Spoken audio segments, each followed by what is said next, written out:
Hello and welcome to the Cultured Bumpkin. This is chapter 13 of Northanger Abbey by Jane Austen, where we read um, in a live audiobook session, then we edit it into an audiobook, which we stick back onto the channel. So, without further ado, let's dive right in, shall we?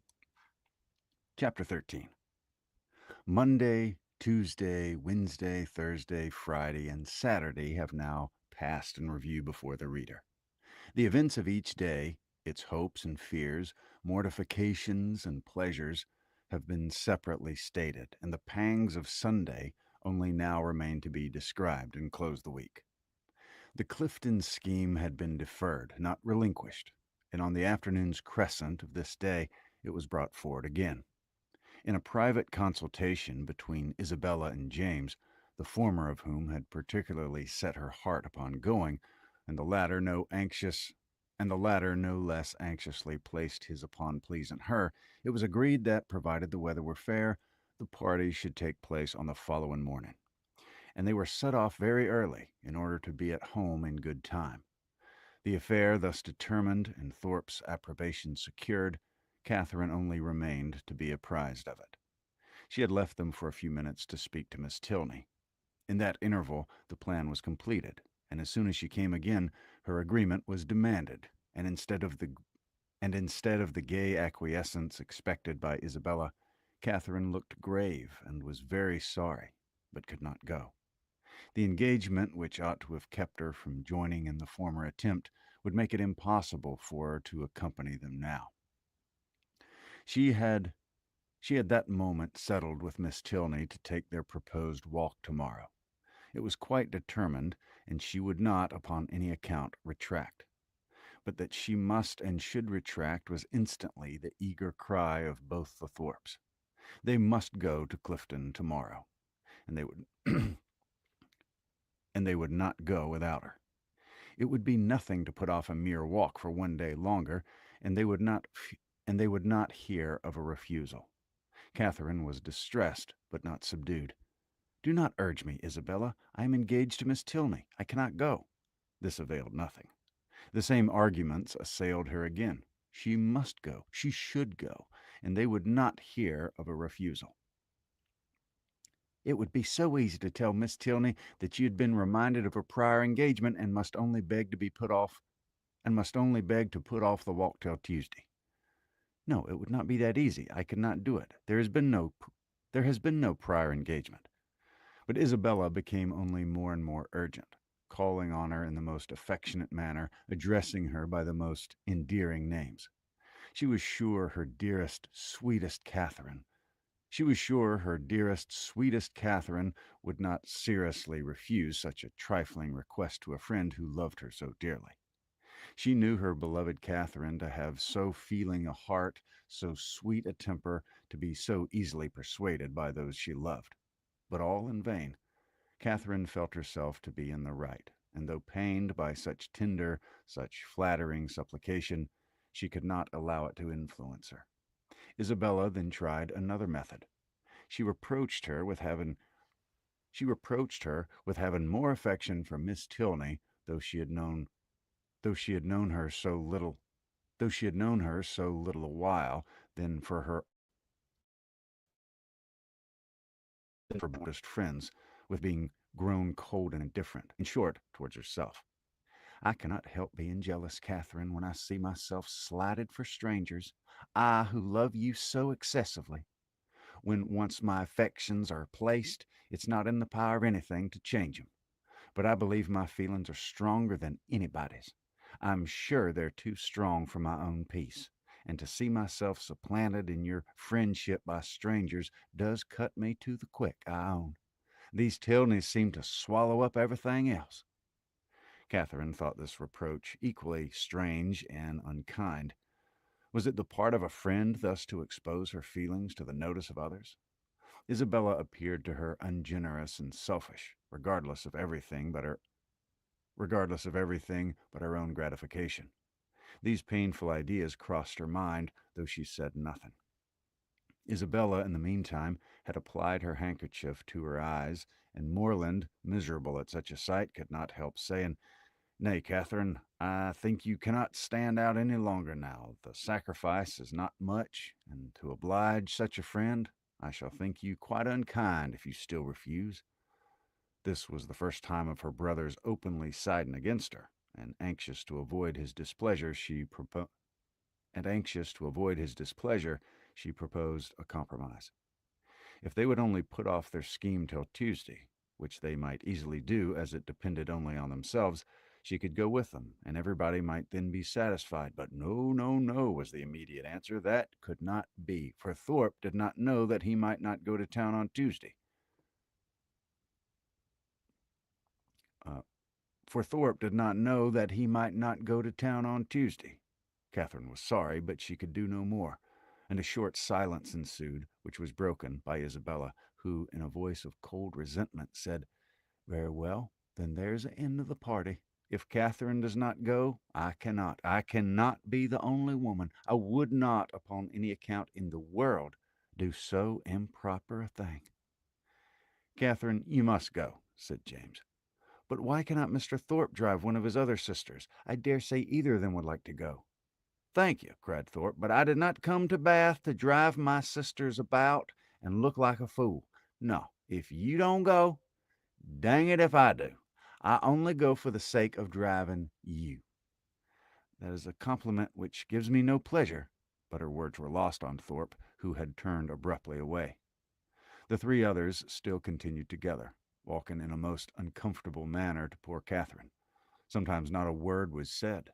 Sometimes she was again attacked with supplications or reproaches, and her arm was still linked with Isabella's, though their hearts were at war. At one moment she was softened, at another irritated, always distressed, but always ready. "I didn't think you'd been so obstinate, Catherine," said James. "You were not used to be so hard to persuade. You were once the kindest, best tempered of my sisters." "I hope I'm not less so now," she replied, very feelingly. "But indeed I cannot go. If I'm wrong, I'm going to do what I believe to be right. If I'm wrong, I'm doing what I believe to be right." "I suspect," said Isabella in a low voice, "there's no great struggle." Catherine's heart swelled. She drew away her arm, and Isabella made no opposition.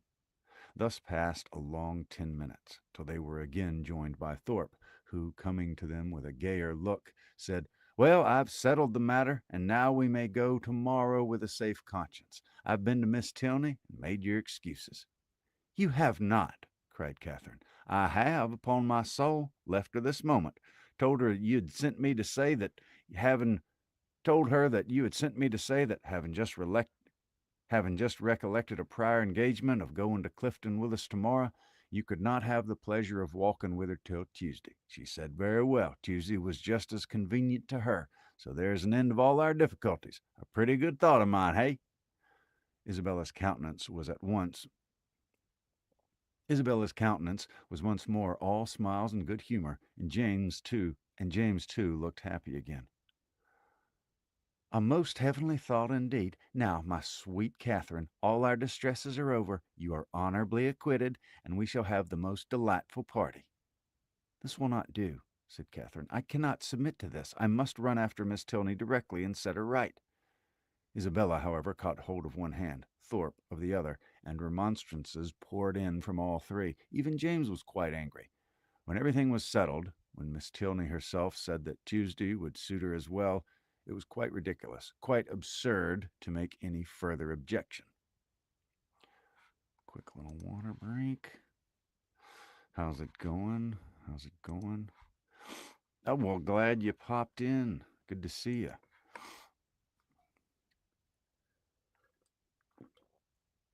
Yeah, this has 31 chapters, and we are on chapter 13.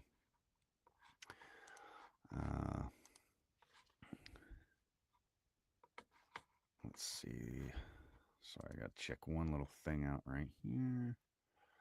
And then we'll get back to it. Okay. Here we go.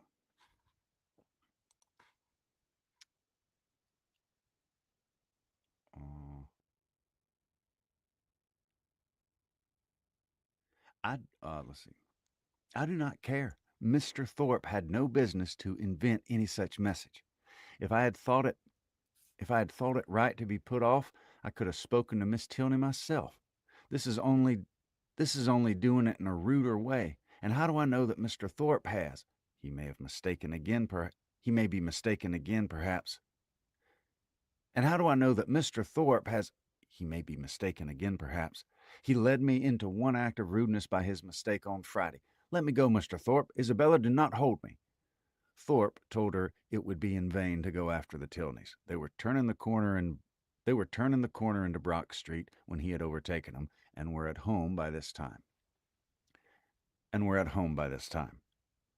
I will go after 'em, said Catherine. Wherever they are, I'll go after 'em. It does not signify talking, if I could not be persuaded into doing what I thought wrong. If I could not be persuaded into doing what I thought wrong, I never will be tricked into it. And with these words she broke away and hurried off. Thorpe would have darted after her, but Moreland withheld him. Let her go, if she'll go. She's as obstinate as... Thorpe never finished the simile, for it could hardly have been a proper one. Away walked Catherine in great agitation, as fast as the crowd would permit her, fearful of being pursued, yet determined to persevere. As she walked, she reflected on what had passed. It was painful to her to disappoint and displease them, particularly to displease her brother, but she could not repent her resistance. Setting her own inclination apart, to have failed a second time in her engagement to Miss Tilney, to have retracted a promise voluntarily made only 5 minutes before, and on a false pretense too, must have been wrong. She had not been withstanding them on selfish principles alone. She had not consulted merely her own gratification. That might have ensured in some degree by the excursion itself, by seeing Blaise Castle. That might have been ensured in some degree by the excursion itself, by seeing Blaise Castle. No, she had attended to what was due to others, and to her own character and their opinion. Her conviction of being right, however, was not enough to restore her composure till she had spoken to Miss Tilney.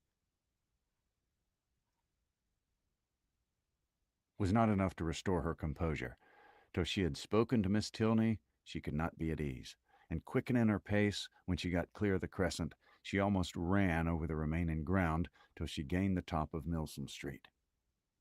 So rapid had been her movements that, in spite of the Tilneys' advantage in the outset, they were but just fuming into their lodgings as she came within view of them, and the servant still remaining at the open door, she used only the ceremony of saying that she must speak with Miss Tilney that moment, and hurrying by him proceeded upstairs. Then, opening the first door before, which happened to be to the right, she immediately found herself in the drawing-room with General Tilney, his son, and daughter. Her explanation, defective only in being, from her irritation of nerves and shortness of breath, no explanation at all, was instantly given. "I'm come in a great hurry. It was all a mistake. I never promised to go. I told them from the first I could not go. I ran away in a great hurry to explain it. I do not care what you thought of me. I would not stay for the servant." The business, however, though not perfectly elucidated by this speech, soon ceased to be a puzzle. Catherine found that John Thorpe had given the message, and Miss Tilney had no scruple in owning herself greatly surprised by it. But whether her brother had stung her in resentment, Catherine, though she instinctively addressed herself as much to one as to the other in her vindication, had no means of knowing. Whatever might have been felt before her arrival, her eager declarations immediately made every look and sentence as friendly as she could desire. The affair thus happily settled, she was introduced by Miss Tilney to her father, and received by him with such solicitous politeness as recalled Thorpe's information to her mind, and made her think with pleasure that he might be sometimes depended on. To such anxious attention was the general's civility carried, that, not aware of her extraordinary swiftness in entering the house, he was quite angry with the servant whose neglect had reduced her to open the door of the apartment herself. What did William mean by it? He should not make a point of inquiring into the matter. He should make a point of inquiring into the matter, and if Catherine had not most warmly asserted his innocence, it seemed likely that William would lose the favor of his master forever, if not his place, by her rapidity. After sitting with him a quarter of an hour, she rose to take leave, and was then most agreeably surprised by General Tilney's asking her if she would do his daughter the honor of dining and spending the rest of the day with her.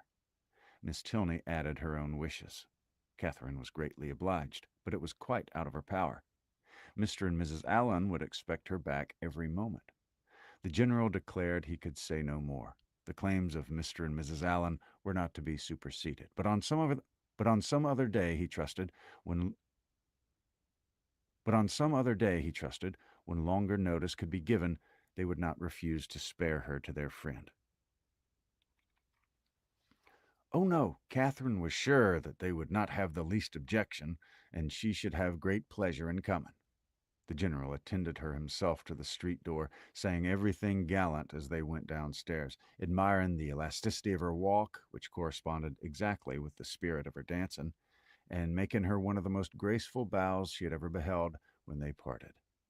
Catherine, delighted by all that had passed, proceeded gaily to Pulteney Street, walking, as she concluded, with great elasticity, though she had never thought of it before.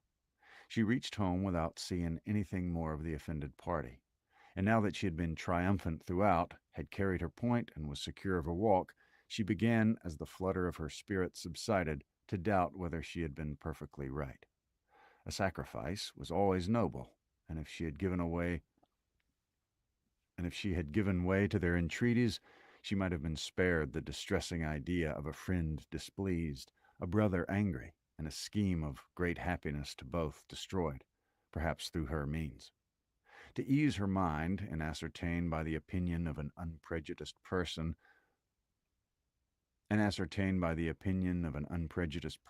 what her own conduct had really been, she took occasion to mention before Mr. Allen the half-settled scheme of her brother and the Thorpes, the half-settled scheme of her brother and the Thorpes for the following day. Mr. Allen caught at it directly. "Well," said he, "and do you think of going too?"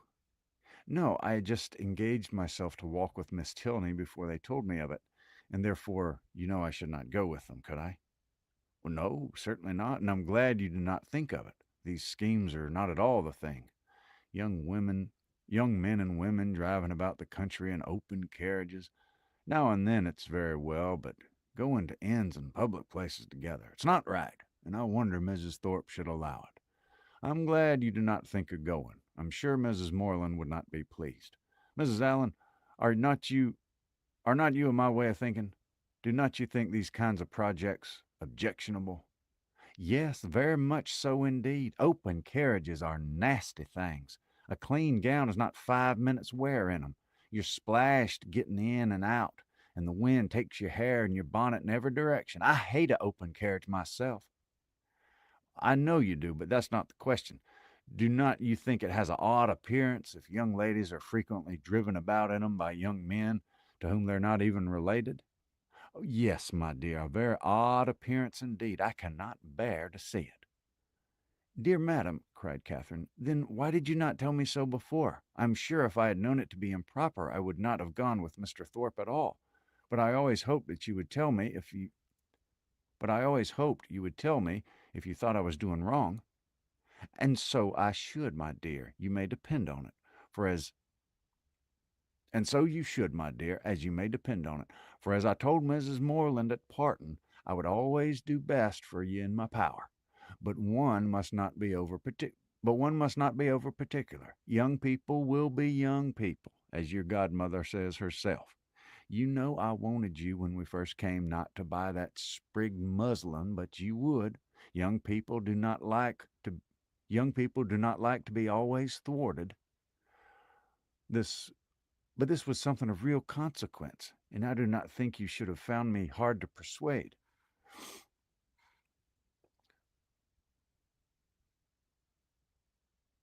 "As far as it's gone hitherto, there's no harm done," said Mr. Allen, "and I would only advise you, my dear, not to go out with Mr. Thorpe any more."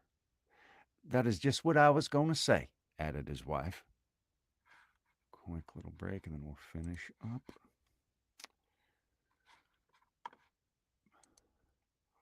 Ah, that's fantastic.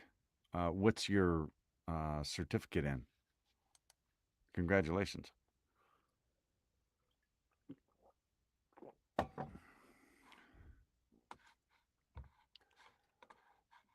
Okay.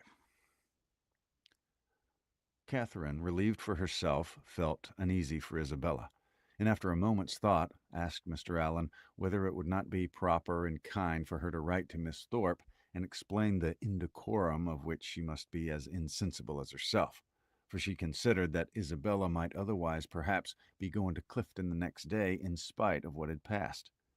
Mr. Allen, however, discouraged her from doing any such thing. You better leave her alone, my dear. She's old enough to know what she's about, and if not, has a mother to advise her. Mrs. Thorpe is too indulgent beyond a doubt, but, however, you'd better not interfere. She and your brother choose to go. She and your brother choose to go, and you'll only be getting ill will. Catherine submitted, and though sorry to think that Isabella should be doing wrong, felt greatly relieved by Mr. Allen's approbation of her own conduct, and truly rejoiced to be preserved by his advice from the danger of falling into such an error herself. Her escape from being one of the party to Clifton was now an escape indeed. For what would the Tilneys have thought of her if she had broken her promise to them in order to do what was wrong in itself, if she had been guilty of one breach of propriety only to enable her to be guilty of another? That was chapter 13.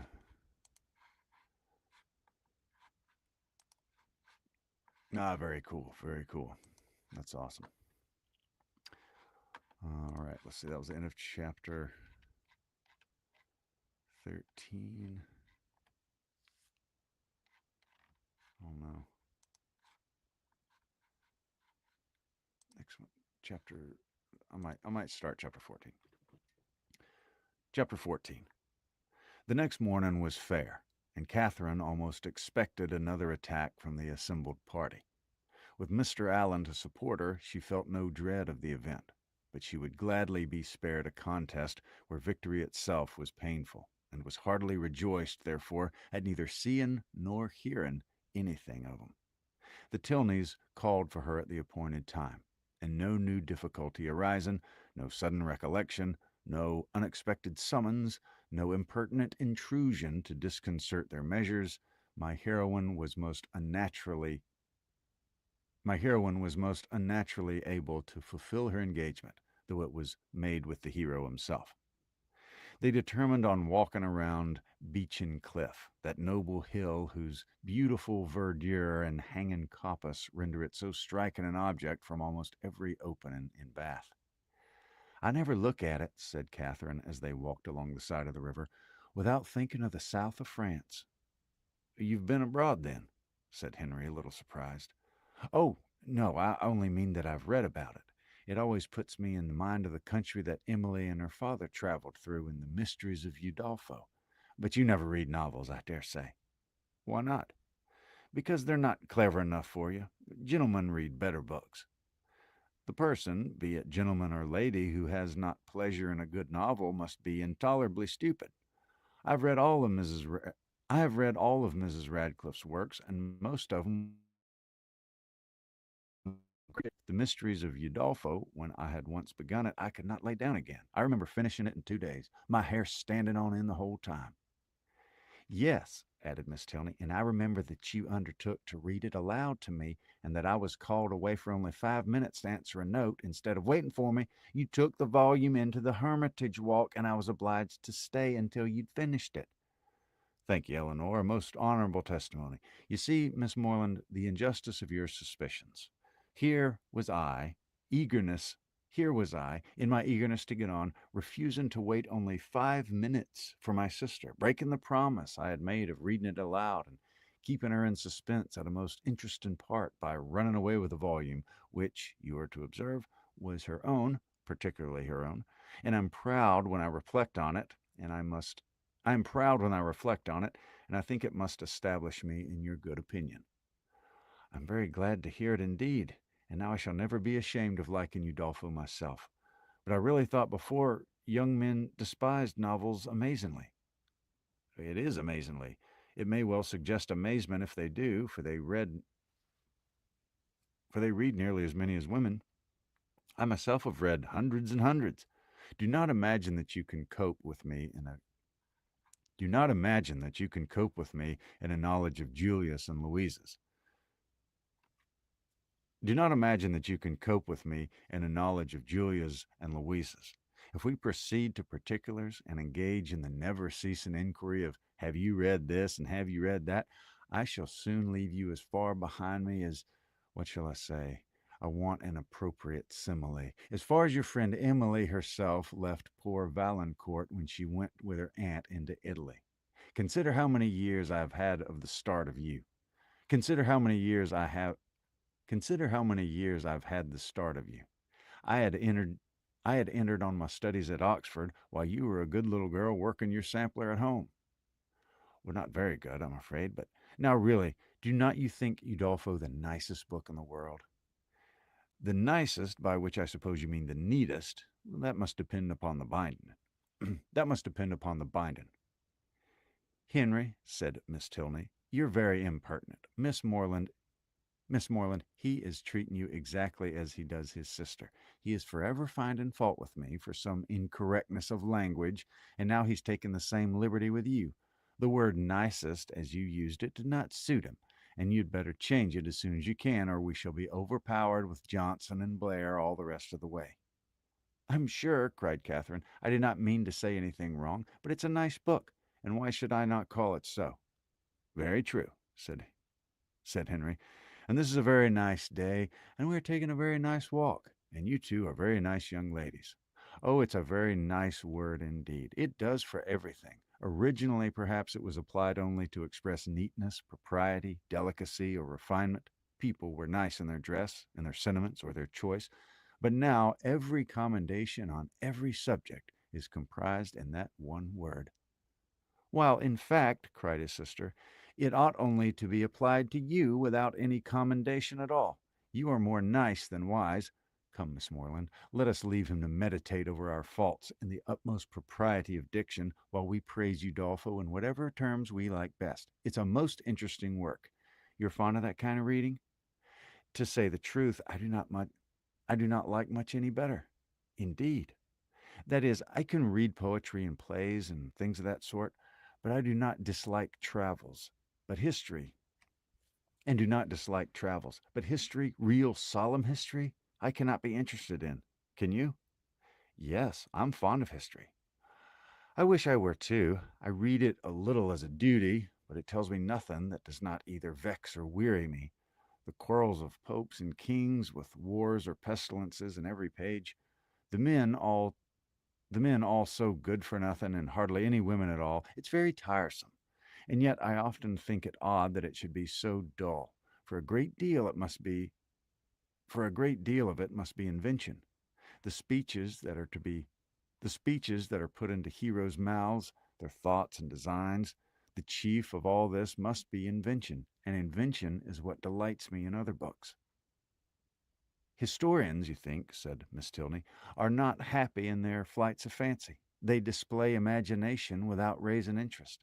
I'm fond of history. I'm very well contented to take the false with the true. In the principal facts, they have sources of intelligence in former histories and records, which may be as much depended on, I conclude, as anything that does not actually pass under one's own observation. And as for the little embellishments you speak of, they're embellishments, and I like them as such. If a speech be drawn up, I read it with pleasure, by whomsoever it may be, and probably with much greater. If the production of Mr. Hume or Mr. Robertson, then if if the genuine words of Caractacus, then if the genuine words of Caractacus, Aragola, or Alfred the Great. You are fond of history, and so are Mr. Allen and my father, and I have two brothers who do not dislike it. So many instances within my small circle of friends is remarkable. At any rate, I shall not pity the writers of history any longer. If people like to read their books, it's all very well, but But to be at so much trouble and fill in great volumes, which, as I used to think, nobody would willingly ever look into, to be laborin' only for the torment of little boys and girls, always struck me as a hard fate. And though I know it's all very right and necessary, I've often wondered at the person's courage that could sit down on purpose to do it. That little boys and girls should be tormented, said Henry. Is that is what no one at all acquainted with human nature in a civilized state can deny. But in behalf of our most distinguished historians, I must observe that they might well be offended at being supposed to have no higher aim, and that by their own method and style they're perfectly well qualified to torment readers of the most advanced reason and mature time of life. I use the verb to torment, as I observe to be your own method, instead of to instruct, supposing them how to be admitted as synonymous. Supposing them to be now admitted as synonymous. Quick little water break.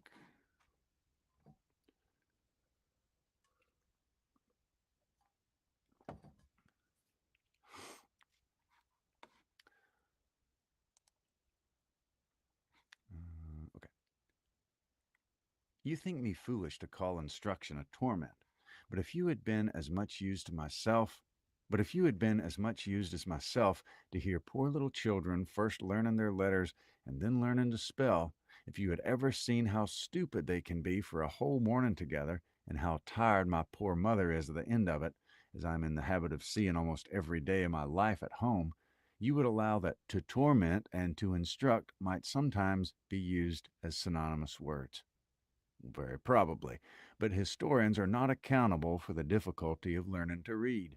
And even you yourself, who do not altogether seem particularly friendly to very severe, very intense application, may perhaps be brought to acknowledge that it's very well worthwhile to be tormented for 2 or 3 years of one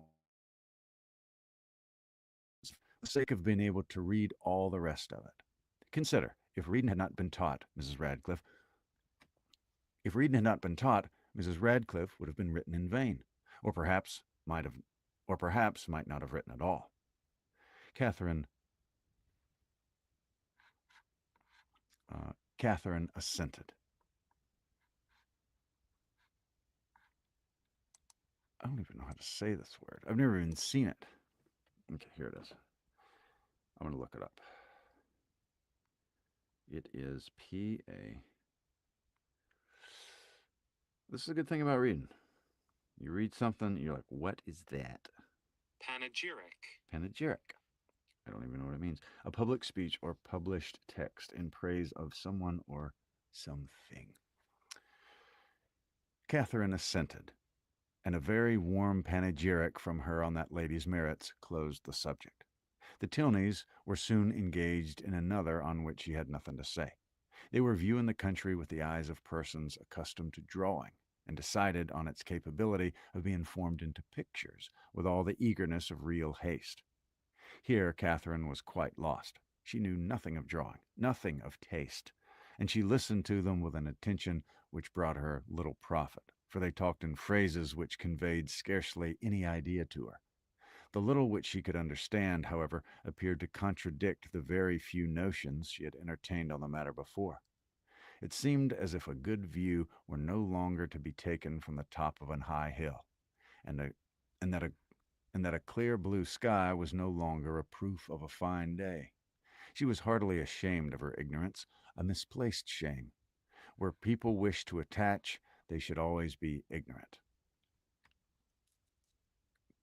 To come with a well informed mind is to come with an inability of administering to the vanity of others, which a sensible person should always wish to avoid. A woman, especially if she have the misfortune of knowing anything, should conceal it as well as she can.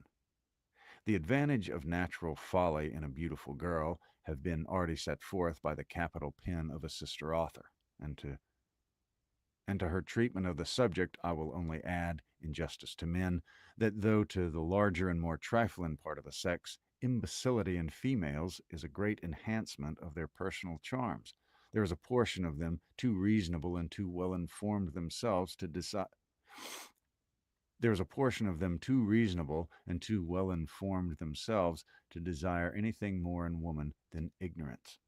But Catherine did not know her own advantages, did not know that a good looking girl with an affectionate heart and a very ignorant mind cannot fail of attracting a clever young man, unless circumstances are particularly untoward. In the present instance, she confessed and lamented her want of knowledge, declared that she would give anything in the world to be able to draw, and a lecture on the picturesque immediately followed, in which his instructions were so clear that she soon began to see beauty in everything admired by him, and her attention was so earnest that he became fervently satisfied of her for having a great deal of natural taste. He talked of foregrounds, distances and second distances, side screens and perspectives, lights and shades. And Catherine was so hopeful a scholar that when they gained the top of Beechen Cliff, she voluntarily rejected the whole city of Bath as unworthy to make part of a landscape. Delighted with her progress, and fearful of wearying her with too much wisdom at once, Henry suffered the subject to decline, and by an easy transition from a piece of rocky fragment and the withered oak which he had placed near its summit, to oaks in general, to forests, the enclosure of them, waste lands, crown lands, and government, he shortly found himself arrived at politics, and from politics it was an easy step to silence. The general pause which succeeded his short disquisition in The general pause which succeeded his short disquisition on the state of the nation was put to an end by Catherine, who, in rather a solemn tone of voice, uttered these words: "I have heard that something very shocking indeed will soon come out in London." Miss Tilney, to whom this was chiefly addressed, was startled, and hastily replied, "Indeed, and of what nature?" "That I do not know, nor who is the author. I've only heard that it's to be more horrible than anything we have met with yet." "Good heaven! Where could you have heard such a thing?" "A particular friend of mine had an account of it in a letter from London yesterday. It's to be uncommonly dreadful. I shall expect murder and everything of the kind." "You speak with astonishing composure, but I hope your friend's accounts have been exaggerated, and if such a design is known beforehand, proper measures will undoubtedly be taken by the government to prevent its coming to effect." "Government," said Henry, endeavoring not to smile, "neither desires nor dares to interfere in such matters. There must be murder, and government cares not how much." The lady stared. He laughed, and added, "Come, I'll make you understand each other, or leave you to puzzle out an explanation, or leave you to puzzle out an explanation as you can. No, oh, come, shall I make you understand each other, or leave you to puzzle out an explanation as you can? No, I will be noble. I will prove myself a man, no less by the generosity of my soul than the clearness of my head. I have no patience with such of my sex as disdain I have no patience with such of my sex as disdain to let themselves sometimes down to the comprehension of yours. Perhaps the abilities of women are neither sound nor acute, neither vigorous nor keen. Perhaps they may want observation, discernment, government, fire, genius, and wit. Miss Moreland, do not mind what he says, but have the goodness to satisfy me as to this dreadful riot." "Riot? What riot?" "My dear Eleanor, the riot is only in your own brain. The confusion there is scandalous. Miss Moreland has been talking of nothing more dreadful than a new publication which is shortly to come out in 3 duodecimo volumes." Oh, okay, let me see, make sure I know who's talking here.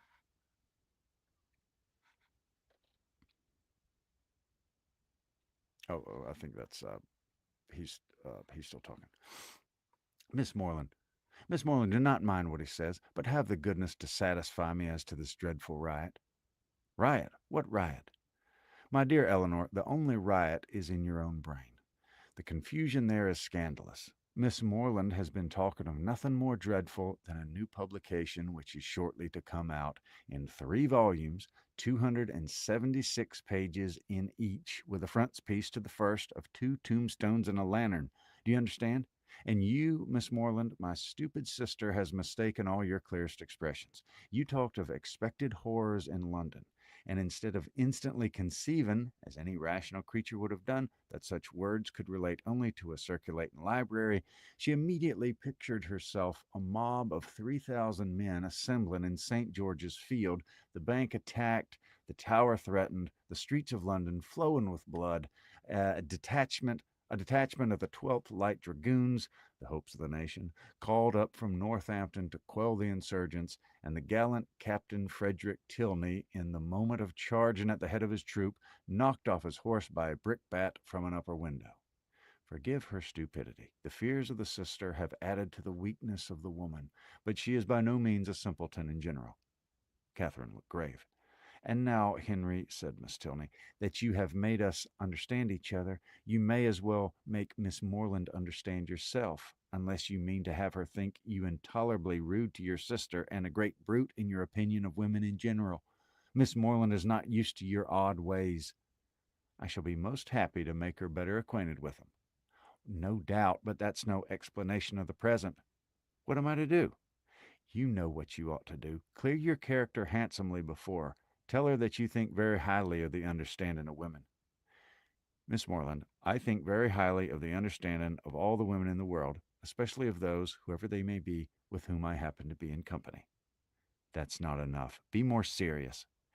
Miss Morland, no one can think more highly of the understanding of women than I do. In my opinion, nature has given them so much that they never find it necessary to use more than half. We shall get nothing more serious from him now, Miss Morland. He is not in a sober mood. But I assure you that he must be entirely misunderstood. If he can ever appear to say an unjust thing of a woman at all, or an unkind thing of one, or an unkind one of me. But I do assure you he must be entirely misunderstood if he can ever appear to say an unjust thing of any woman at all, or an unkind one of me. It was no effort to Catherine to believe that Henry Tilney could never be wrong. His manner might sometimes surprise, but his meaning must always be just, and what she did not understand she was almost as ready to admire as what she did. The whole walk was slow, but ended too soon. Its conclusion was delightful too. Her friends attended her into the house, and Miss Tilney, before they parted, addressing herself with, addressing herself with respectful form, as much to Mrs. Allen as to Catherine, petitioned for the pleasure of her company to dinner on the day after the next. No difficulty was made on Mrs. Allen's side, and the only difficulty on Catherine's was in concealing the excess of her pleasure. Quick little break, and then we'll finish up.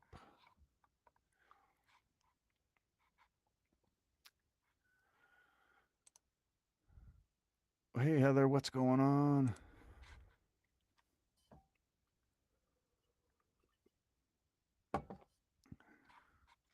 All right, let's see. Almost done with chapter 14. Um, the Mormon, the morning had passed. The morning had passed away so charmingly as to banish all her friendship and natural affection, for no thought of Isabella or James had crossed during their walk. When the Tilneys were gone, she became amiable again, but she was amiable for some time to little effect. Mrs. Allen had no intelligence to give Mrs. Allen had no intelligence to give that could relieve her anxiety. She had heard nothing of any of them. Towards the end of the morning, however, Catherine, having occasion for some indispensable yard of ribbon which must be bought without a moment's delay, walked out into the town, and in Bond Street overtook the second Miss Thorpe as she was loitering toward Edgar's buildings between two of the sweetest girls in the world who had ever been dear friends all the morning. Who had been her dear friends all the morning. From her, she soon learned that the party to Clifton had taken place. They set off at 8 this morning, said Miss Anne, and I'm sure I do not envy them their drive. I think you and I are very well off to be out of the scrape. It must be the dullest thing in the world, for there's not a soul at Clifton at this time of year. Belle went with your brother, and John drove Maria. Catherine spoke the pleasure she felt very. Catherine spoke the pleasure she really felt on hearing this part of the arrangement. Oh, yes, rejoined the other. Maria's gone. She was quite wild to go. She thought it would be something very fine. I cannot say I admire her taste, and for my part I was determined from the first not to go if they pressed me ever so much. Catherine, a little doubtful of this, could not help answering, I wish you could have gone too. It's a pity you could not all go. Thank you, but it's quite a matter of indifference to me. Indeed, I would not have gone on any account. I was saying so to Emily and Sophia when you overtook us. Catherine was still unconvinced, but glad that Anne should have but glad that Anne should have had but glad that Anne should have the friendship of an Emily and a Sophia to console her. She bade her adieu without much uneasiness and returned home, pleased that the party had not been prevented by her refusing to join it, and very heartily wishing that she might and very heartily wishing that it might be too pleasant to allow either James or Isabella to resent her resistance any longer. That is chapter 14. So thank you for watching, whether you're live or catching the replay. Please subscribe if you haven't. Please, check out the other sections in here. And also, I'm back from my trip. I was at the beach all last week. Back from my trip, and I will be hopefully doing this just about every night. So yeah, thank you very much for watching. Definitely, I'm thinking of what to do next after I do this one, and I'm gonna add a daytime reading as well, I think. But always feel free to drop in suggestions of what you would like read, whether it's a short story, a poem, or a full novel, and I will. And they have to be in the public domain. But yeah, if you have any such things, let me know somewhere. Um, the a Book of Enoch, that'd be interesting. That'd be interesting. I've read that a while back. Definitely an interesting book of great antiquity. Definitely in the public domain. And but yeah, so leave it on a comment or something somewhere, and that'll be cool. Thank you very much for watching, and I'll talk to you later.